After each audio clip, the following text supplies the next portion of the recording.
a lot of times we were just talking with an organization that didn't have two-factor.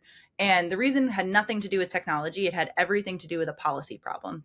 For their users, there was a bunch of kind of steps that needed to go through before they could implement two-factor and have the users actually need a second form of authentication. And so they came to us, and it was after they'd actually implemented it, and they sort of said, what could we have done? It was 2 years that we didn't have two-factor in place. What could we have done during those 2 years?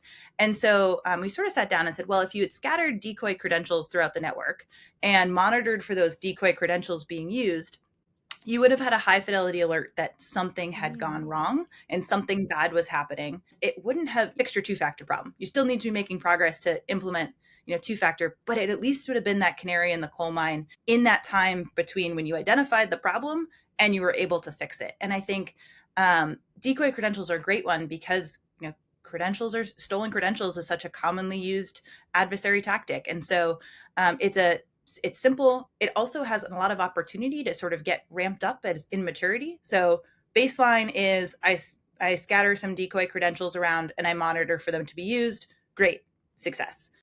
Step number two is okay, and I swap them out every X many days. So now not only do I know that an adversary got in, I know when they stole the credential or what the time frame was, and I know where they stole it from. And you can kind of think about moving these things up. Like I put some of them in my email, right? I have two admins sharing a password. Well, now not only do I know that the credential got stolen, I know that someone's accessing emails, right? And so you can start to kind of build and kind of ramp things up so that you can have a nice bite-sized chunk, but then figure out how to roll it into something bigger down the road.